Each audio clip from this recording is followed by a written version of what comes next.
Hola, hola, los que están llegando, muchas gracias. En este, por lo menos en Santiago, día de lluvia. En honor a la hora, vamos a partir. Eh, bueno, bienvenidos por estar acá. Me presento, soy Loreto Covarrubias, soy la directora ejecutiva de posgrado de la Escuela de Psicología.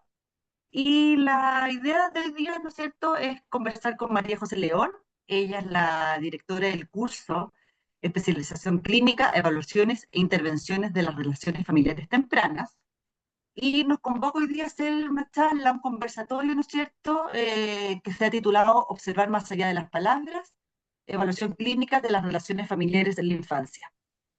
Como les comentaba, hoy día está con nosotros María José León. Ella es psicóloga, PhD, es directora de la Fundación Más Mente. Así que María José, bienvenida, muchas gracias por estar acá y te doy la palabra. Ya, muchas gracias, Loreto. Bueno, a los que están presentes y ojalá que se vayan uniendo más personas.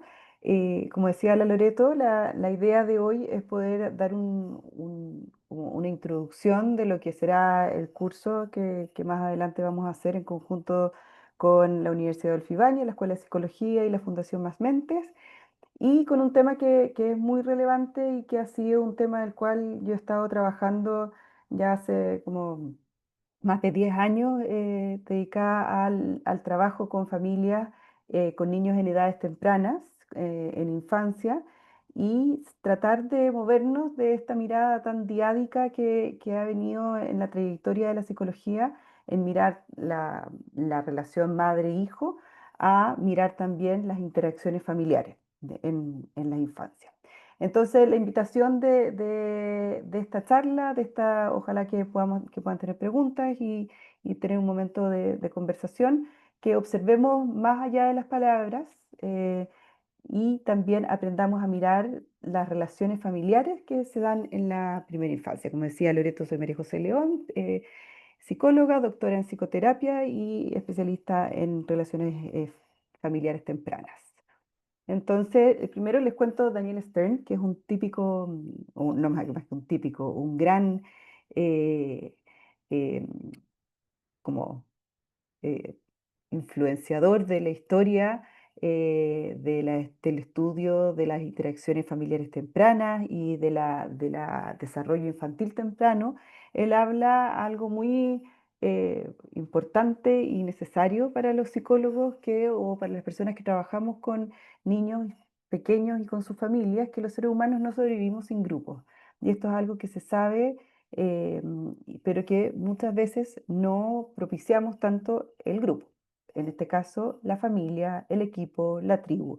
Hay un proverbio africano que muchas veces se repite, que para criar un niño se necesita una tribu, y en este caso es completamente cierto. Para poder criar un niño se necesita que haya una red de apoyo, y uno de los factores de riesgo que más sobresalen en psicología para poder estudiar la infancia, en el estudio de la infancia temprana, es la soledad.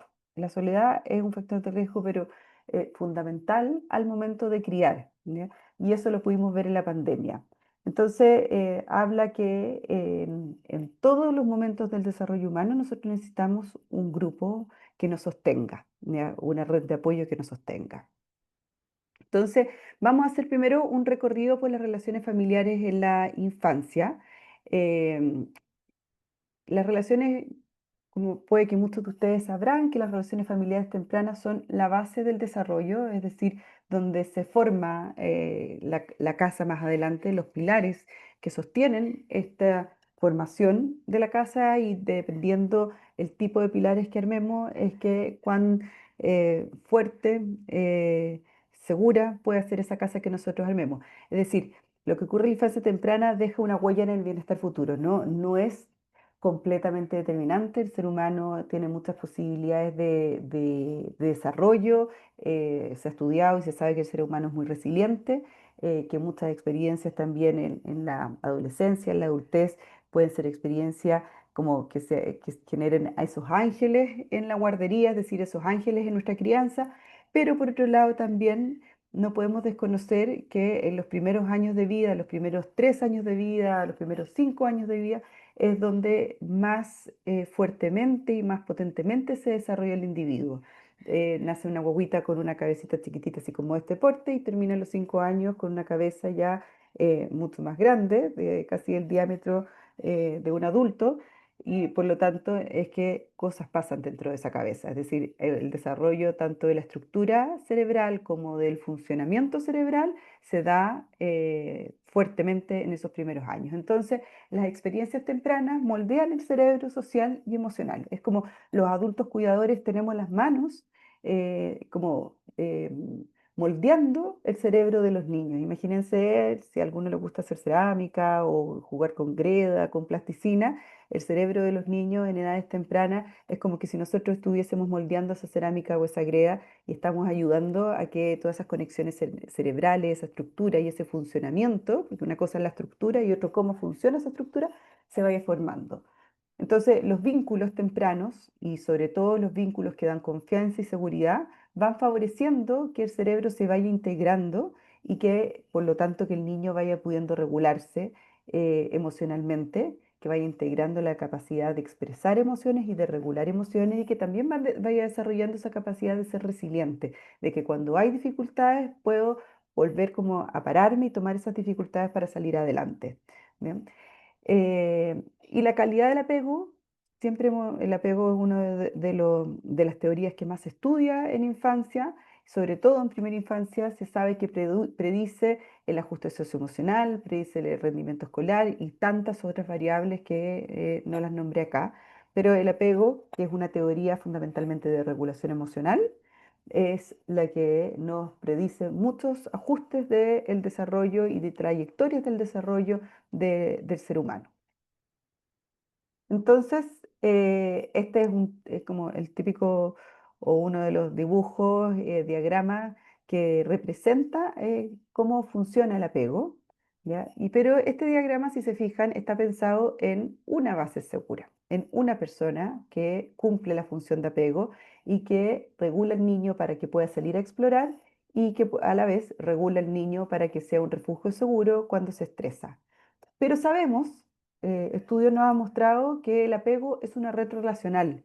Entonces ahí empezamos a pensar, ¿y por qué entonces se ha estudiado tanto la diada madre-hijo, pero no así otras relaciones como la triada, mamá, papá, hijo, u otras conformaciones relacionales que hay en la familia? Otros cuidadores como los abuelos, u otras personas que cumplen una función de cuidador principal o secundario de los niños. Entonces, sabemos que hay una jerarquía de apegos, sobre todo cuando los niños son más chiquititos, tienen una figura principal de apego y otras varias figuras secundarias.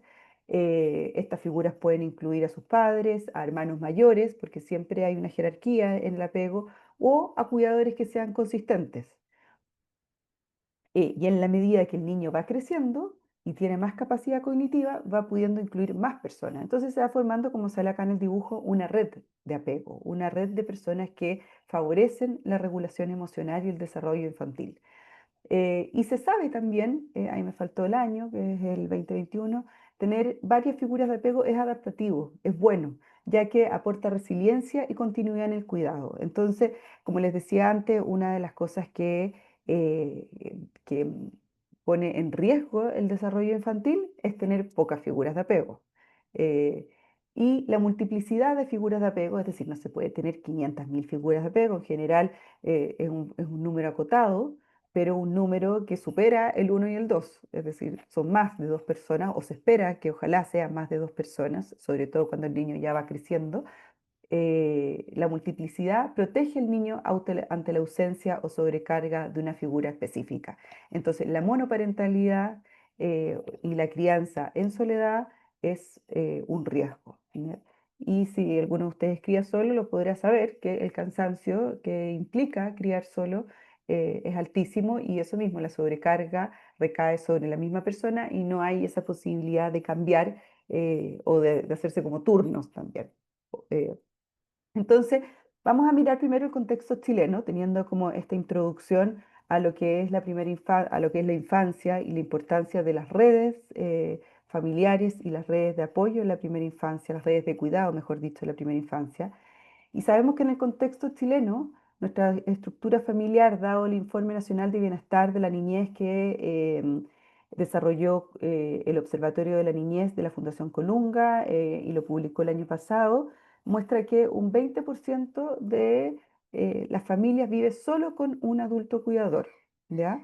Entonces, de 10 familias, 2 viven con solo un adulto cuidador y el 91% de estos hogares son de jefatura femenina.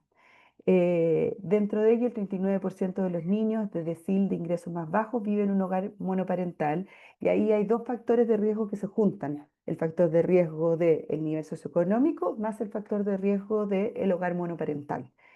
Y un 13% en el decil de los ingresos más altos vive en un hogar monoparental. Es decir, como les decía, se va acumulando factores de riesgo en niveles socioeconómicos más bajos. Acá vemos cómo la estructura familiar en Chile ha cambiado drásticamente. En el año 90 habían mucho menos familias monoparentales, en el año 2022 hay mucho más familias monoparentales. Ahí se puede hacer un análisis muy profundo de por qué estos cambios, pueden que haya cambios positivos como también cambios negativos, cambios neutros, diferentes tipos de cambios, pero esto es una realidad. Y es una realidad y sabemos entonces que necesitamos que estos adultos cuidadores que crían solos o puedan tener otros que estén en su compañía. En general, las familias declaran que tienen la familia, es al revés este dato, entonces las familias migrantes declaran que tienen menos redes de apoyo, mientras que las familias monoparentales también declaran que tienen poquitas, y estas redes de apoyo, la declaración de pocas redes de apoyo ha ido en aumento. Eh, Efectivamente, las familias migrantes se ven solos, muchos de ellos, y tienen poca gente con quien contar para poder criar.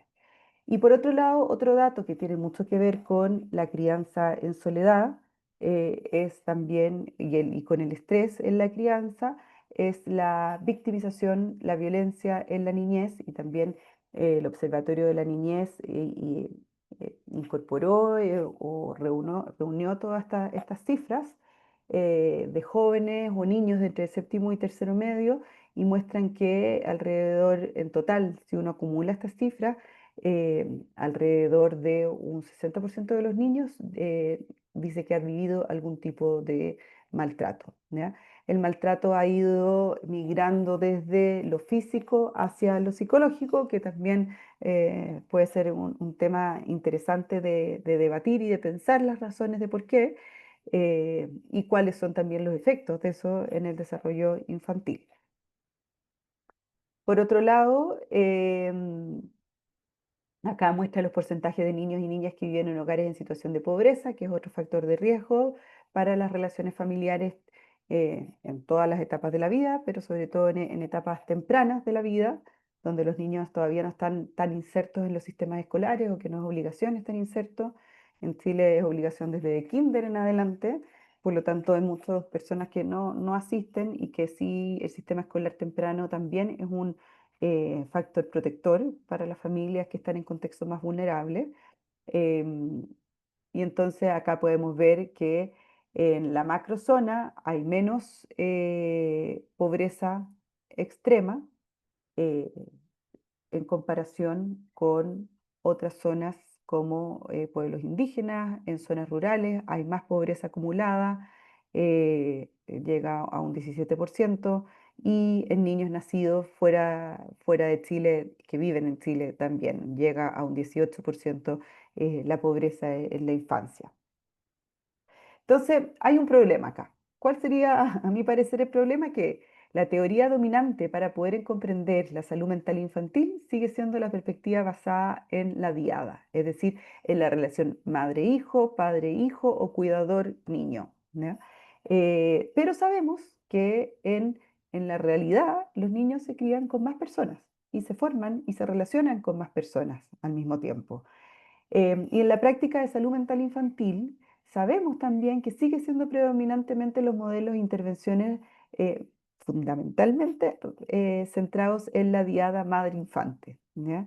Hoy día conversaba con una persona, con un papá, y me decía, es que a la mamá le mandaron la invitación del cumpleaños del niño. Es que a la mamá la llamaron porque el niño se cayó en el colegio. Eh, ¿Y por qué? Porque hay una tradición probablemente de que somos las mamás las que estamos ahí más centradas en el cuidado de los niños, y efectivamente así es, pero desde el rol de cuidadores de niños, de profesionales de la salud o de personas que están vinculadas a la crianza de niños y a la educación de niños, seguimos practicando lo mismo, seguimos manteniendo nuestras tradiciones que necesitamos que cambien, ¿ya? Y ahí el objetivo entonces es presentar una justificación teórica para ir ampliando este enfoque, para que el enfoque salga de esta teoría predominante de dos, del desarrollo infantil. Hay una comprensión, sabemos que este estudio ha ido como son todos los estudios y las tradiciones, van evolucionando desde lo más esencial, lo más básico, lo más común también, lo más tradicional, a lo menos tradicional o a lo menos común o a lo menos repetitivo. Entonces, lo más repetitivo y sobre todo en épocas en donde surge la teoría del apego es que la mamá fuera la que estuviese al cuidado del niño. Pero esto ha ido cambiando y esperamos también que siga cambiando más aún y que cada vez los padres u otros cuidadores se incorporen de manera protagónicas al cuidado de los niños y por lo tanto entonces nosotros desde en los roles que ejerzamos necesitamos ir también moviendo esa aguja.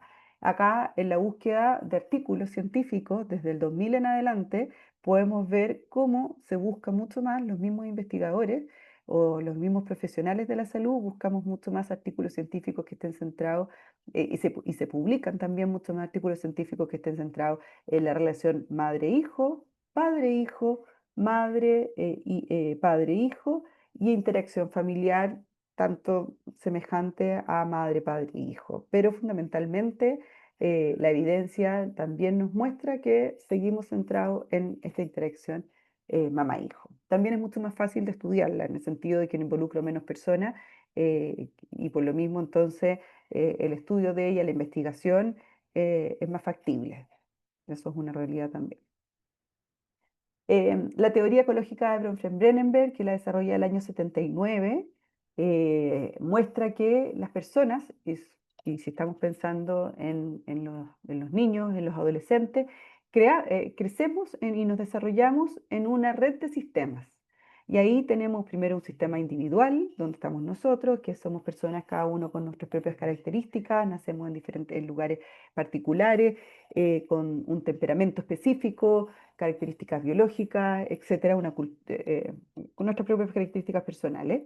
Pero estamos insertos en un sistema familia, un sistema padres, un sistema religioso que en esa época era más preponderante, en sistemas de salud y en un sistema escolar que este es nuestro microsistema, luego estamos insertos en estas relaciones entre los mismos sistemas y además estamos insertos en un exosistema donde están los servicios sociales, las industrias, los barrios, las políticas locales, los medios de comunicación. Hoy día también conversaba con otra en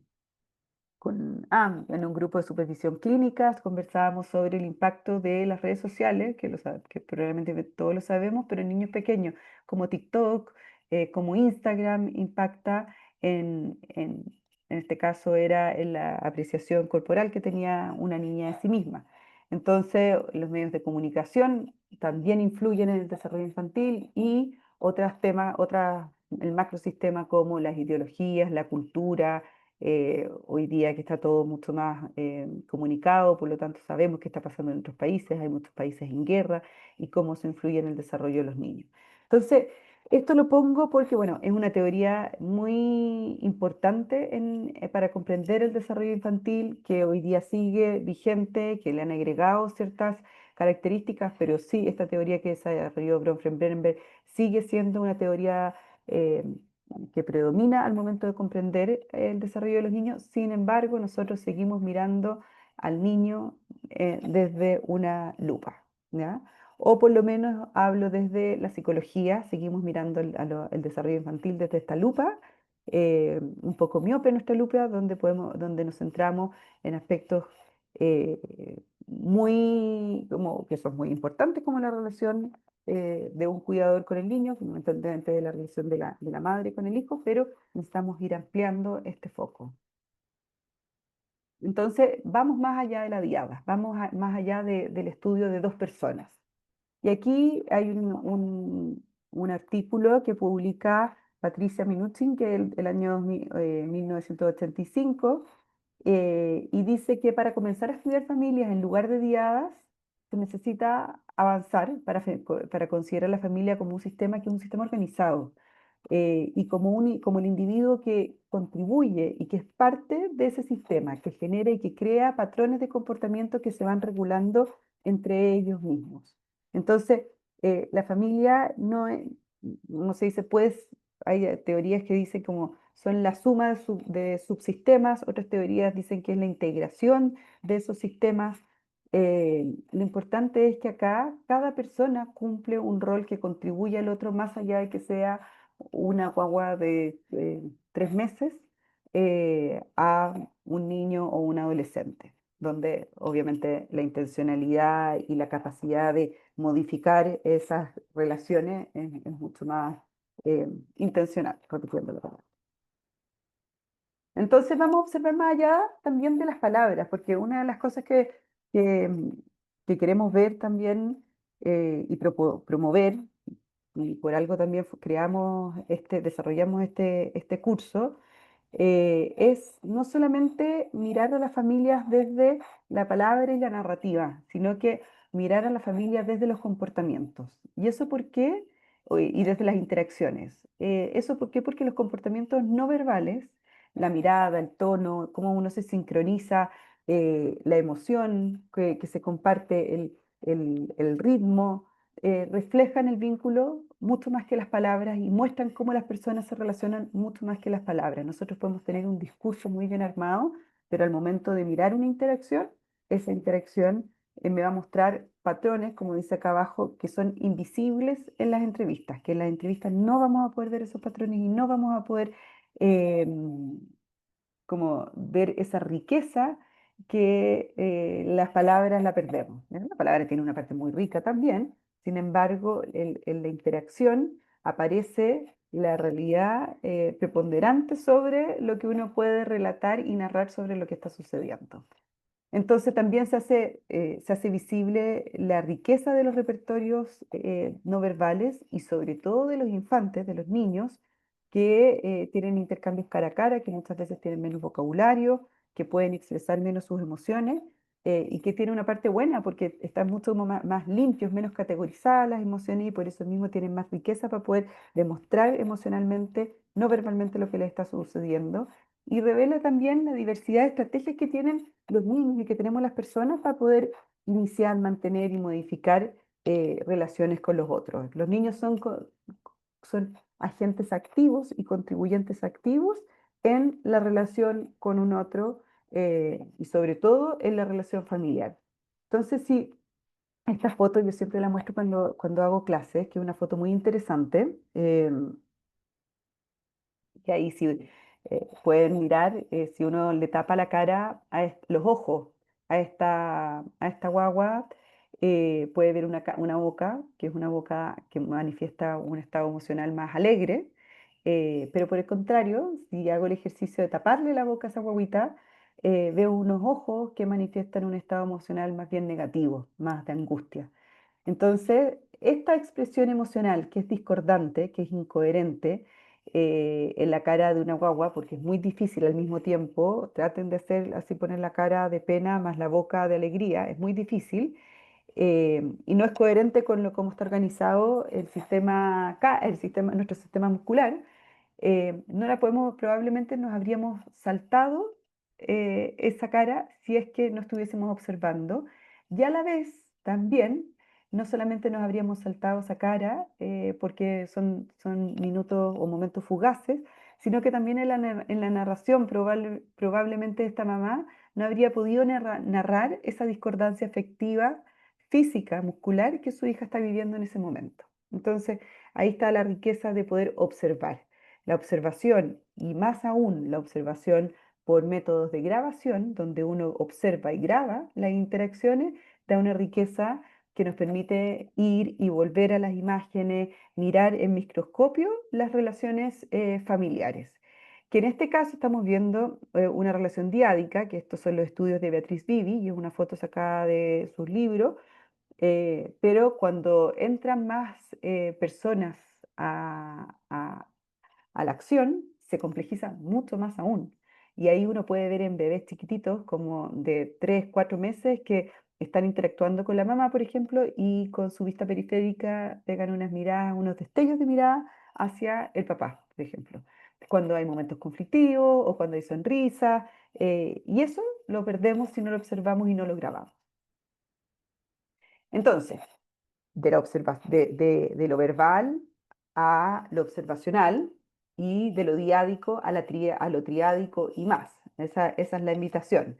Entonces, ¿por qué mirar la triada y más? La triada es la relación mamá-papá-hijo u otras triadas, otras conformaciones de tres personas. Y ojalá más, pues incluir a los hermanos, incluir a otras personas dentro de esta interacción, sobre todo las personas que interactúan cotidianamente y que están a cargo de la crianza de un niño. ¿Qué pasa ahí? Uno puede ver cómo emergen nuevas dinámicas, surgen formas mucho más complejas de regulación emocional, de control, que no aparecen en las diadas. Hay veces que mejoran, hay estudios que muestran que los papás mejoran, papás de modo genérico, o que empeoran. Cuando hay conflictos en la relación de pareja, muchas veces tiende a empeorar la relación con el niño y la interacción con el niño se vuelve más competitiva, más conflictiva. Los papás compiten muchas veces por quién se relaciona con ese hijo u otro hijo. Los turnos van fallando, hay como si esto fuese un baile, se pisan mucho más dentro de este baile. Pero otras veces, cuando la relación coparental funciona, muchas veces se ayudan y un papá hace con el otro, hace como de buffer, como de sostén para sostener la relación del otro cuando le cuesta. Entonces, no hay una regla en ese sentido. Pero sí, lo que sí se sabe es mucho más complejo. Y para el niño también es mucho más complejo. Y para el desarrollo infantil es muy necesario que el niño aprenda a interactuar con más de una persona porque aprende a tolerar la exclusión, aprende a leer más mentes, aprende a compartir afecto, y eso es muy necesario en el desarrollo de los niños. Em, bueno, el control relacional también lo fui nombrando, también cómo aparece la regulación dentro del sistema familiar. Hay más miembros que se afectan mutuamente, por lo tanto, si hay un círculo de contribuciones más grande y cómo impacta uno en el otro, entonces puede que la relación de ambos niños, y no puede, no, la relación de ambos padres, más allá que sea entre los padres el conflicto, impacta en el niño. Hay muchos videos de las familias con las cuales nosotros hemos trabajado donde si la relación parental es conflictiva, los niños como que agarran sus cosas y se van. Y dicen, no quiero seguir jugando, no quiero seguir interactuando casi, como casi que si tienen muchos de ellos tienen lenguaje o tienen 4 años, por ahí, es como que casi se sabéis que arreglen ustedes sus propios problemas y cuando estén listos me llaman y yo no quiero participar de esto. O también hay interacciones que son muy bonitas y que uno ve cómo circula el afecto en todos los miembros de la familia. En mi caso he evaluado hasta 4, es decir, mamá, papá y 2 niños. No he evaluado más allá de eso, así como por las técnicas que existen para evaluar. Pero uno ve que la riqueza que se da en la interacción también y en la contribución de nuevas ideas, de nuevas tareas, en la coconstrucción, el intercambio de emociones, etcétera. Entonces, la familia se ve como un sistema interdependiente, que dependen unos de otros. Por lo tanto, la interacción no se entiende por partes, sino como un todo dinámico. ¿Ya? No es sobre todo desde la perspectiva de Luzán, del equipo Luzán es una ciudad, pero el equipo de Luzán, donde desarrollaron un sistema observacional que es el LTP, el Luzán Triadic Play, y el Picnic Game, que es otro sistema para observar también interacciones familiares de más de 3 personas, que son los sistemas observacionales, el Picnic Game, el que vamos a ver en el curso, muestra a la familia como un todo, entiende a la familia como un todo que es más allá de la suma de las partes, que no es sumar al papá con la mamá y a los hijos y como un puzzle que se suma, sino que pasa algo distinto, que si uno pone a la mamá, papá solo, al hijo con el otro hermano solo. Y eso es muy rico y muy interesante y es la cotidianidad del desarrollo, de donde se desarrollan los niños. La cotidianidad no es que se desarrollen con una sola persona o lo que buscamos y tratamos de promover, que hayan más personas en el desarrollo infantil, más allá de que no estén ambos padres presentes. Entonces, también otra de las fortalezas y de las riquezas del observar las relaciones triádicas, las relaciones familiares, es que la evaluación de la interacción familiar por medios observacionales y que se graban, que quedan videados, no solo funcionan como un método diagnóstico y de evaluación, sino como un espacio terapéutico en sí mismo. Yo tuve la suerte de poder hacer un proyecto Fondesit de postdoctorado donde estudié alrededor de 100 familias, 80 y tantas, no, 89 por ahí, familias con este método del picnic game. Grabábamos a la familia jugando e interactuando entre ellos. Pasaba un tiempo, había unas familias que iban a una intervención y luego de 8 semanas se volvían a grabar con este mismo picnic game. Y habían otras familias del grupo control que se grababan al principio, esperaban 8 semanas mientras las otras familias estaban en la intervención y se volvían a grabar después del paso del tiempo. Y vimos que ambas familias mejoraron. Y una de las razones que mejoraban es también por la evaluación. La evaluación en sí misma es una intervención, es un espacio terapéutico, porque cuántas veces en la vida nosotros nos grabamos jugando con nuestros hijos o jugando con los niños que estamos a cargo. Eh, por ejemplo, también trabajo haciendo intervenciones en contexto escolar con video feedback, que es una de las técnicas de intervención que vamos a ver para estas evaluaciones, para observar estas interacciones familiares y para intervenir con ellas. Y también uno puede ver cómo los profesores, por ejemplo, interactúan con sus alumnos. ¿Cuántas veces uno se ve? Como psicólogo también uno se puede grabar. Ahora con esto del Zoom, yo después de esta charla se está grabando y después me puedo ver cómo doy y qué cosas puedo, qué palabras me cuestan más, qué palabras menos, y puedo mejorar mirándome. Acá pasa lo mismo. Es un espacio terapéutico el ya sentarse a jugar en un entorno estructurado, como bien planeado y donde te están mirando. Y eso ya te permite estar mucho más consciente de lo que estás haciendo. Y luego entonces de esta evaluación nosotros podemos ocupar esta evaluación videada para hacer esta técnica de video feedback, que es clave porque ayuda a los papás a poder mirar estas interacciones, a mirar cómo se relacionan entre ellos y a reconocer las señales del niño y los patrones propios de relación. Eh, en el curso vamos a hablar más de esta técnica, pero fundamentalmente es una técnica que permite, a partir de la observación de la interacción, es como un salto, es un trampolín a la reflexión, a que uno pueda pensar y generar cambios.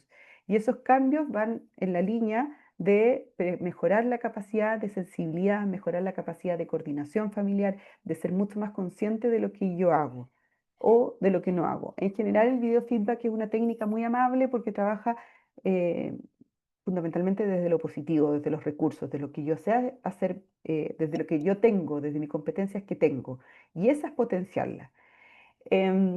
También otra de las cosas que promueve la observación videada es psicoeducar. Entonces, basada en esta observación, podemos mejorar la alianza terapéutica, podemos mejorar la alianza familiar, podemos ayudar a mostrar cosas que ellos hacen bien en términos psicoeducativos del desarrollo infantil y qué otras cosas necesitan los niños según su etapa del desarrollo.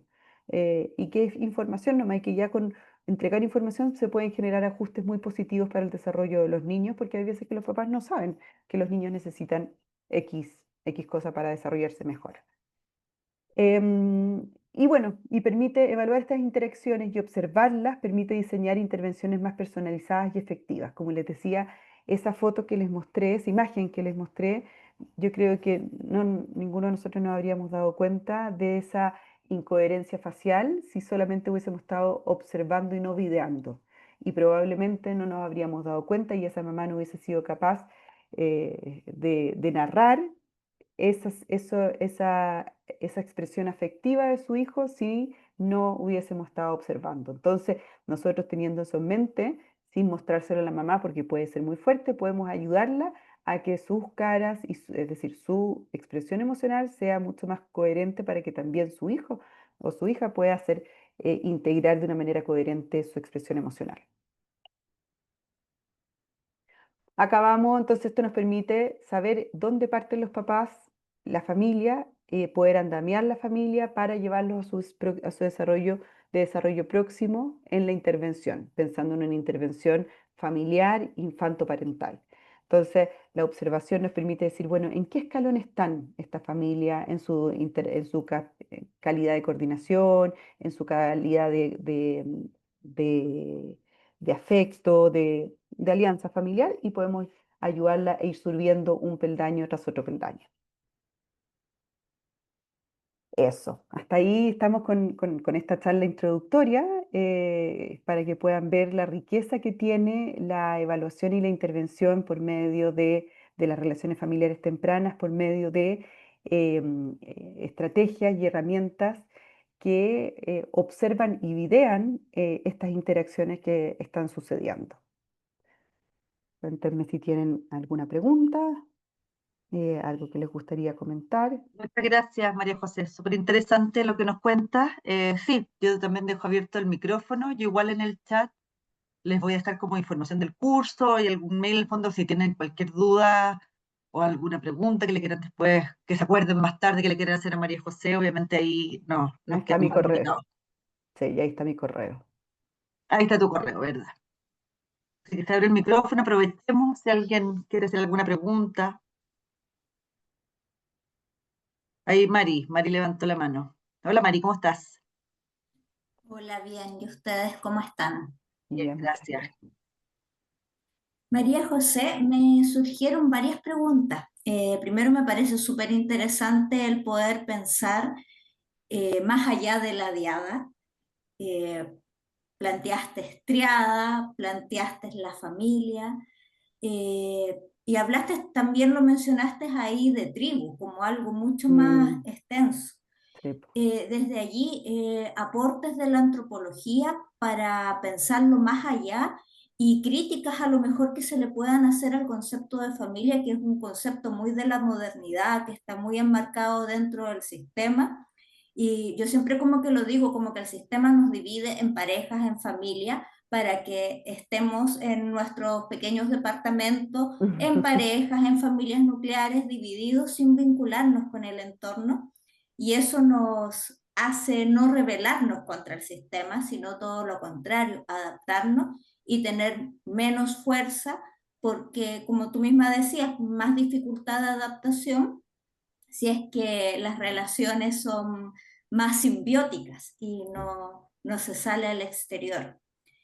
Eso como por una parte y lo otro respecto a esta técnica de observar, de grabar.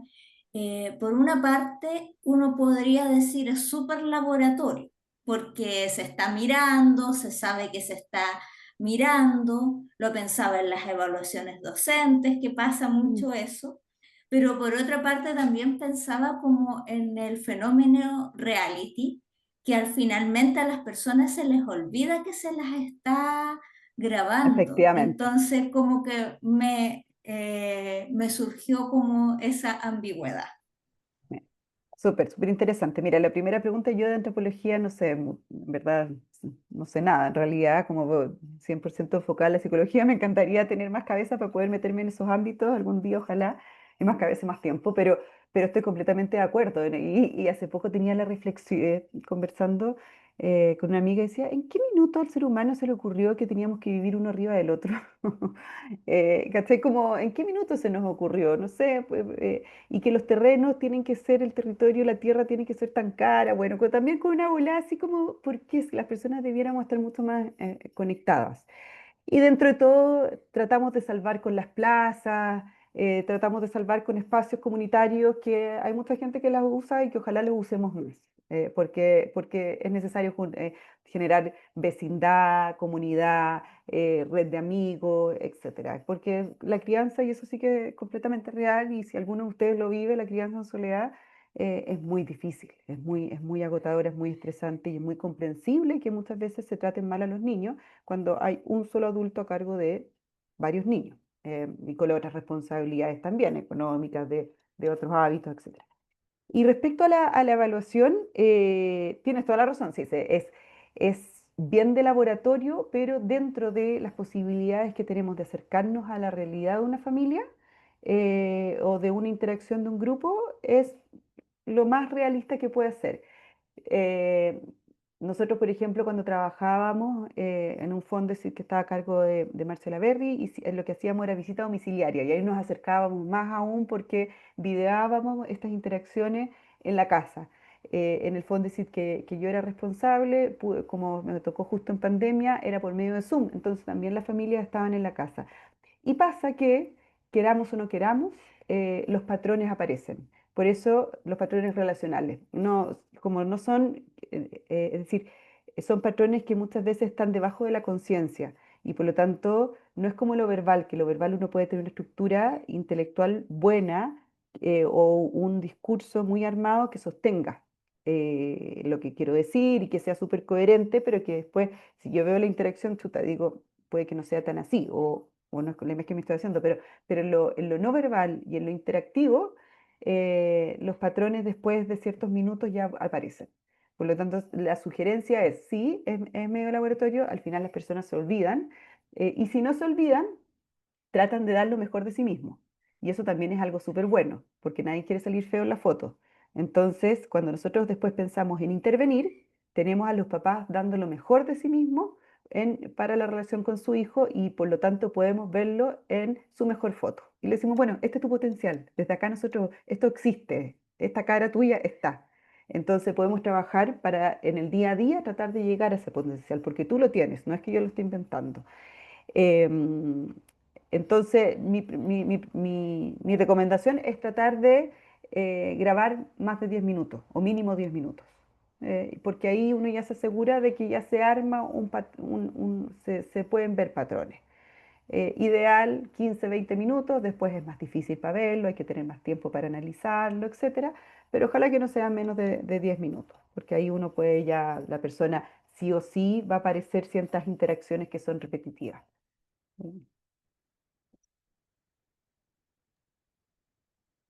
Oye, María Pero, José, acá nos dejaron en el chat una pregunta que dice, hola, me gustaría saber si además de la intervención videada, video feedback, hay otro tipo de intervención que se impartirá en el curso. Si es así, ¿cuál o cuáles? Gracias. no, fundamentalmente la intervención como un curso breve, la intervención que hoy vamos a ver es de video feedback, de cómo intervenir con esto. Y ahí se dan diferentes estrategias y herramientas para intervenir con el video, que una de ellas puede ser usando el mismo video, o otras personas pueden optar solamente a usar la estrategia verbal sin mostrar el video, pero esa va a ser la estrategia fundamental porque es un curso breve y porque es la estrategia, y esto no es por venta, sino que es por evidencia científica, es una estrategia que está muy fundamentada, de que funciona muy bien, de que tiene una eficacia en mejorar, en mejora así como significativa en pocas sesiones, y por eso mismo queremos tratar de difundirla lo máximo posible, porque en intervenciones infantiles, con adolescentes, con familias escolares, es una técnica muy, muy potente. Entonces, yo después en algún minuto espero escucharme o verme, y probablemente eso va a cambiar mucho más mi forma o va a mejorar mucho más mi forma de exponer, a que si la Loreto me da un comentario después, oye, María José, podría cambiar esta palabra, por ejemplo. Si yo me veo, va a ser mucho más impactante y va a generar como una memoria, eh, que queda mucho más grabada, ¿no?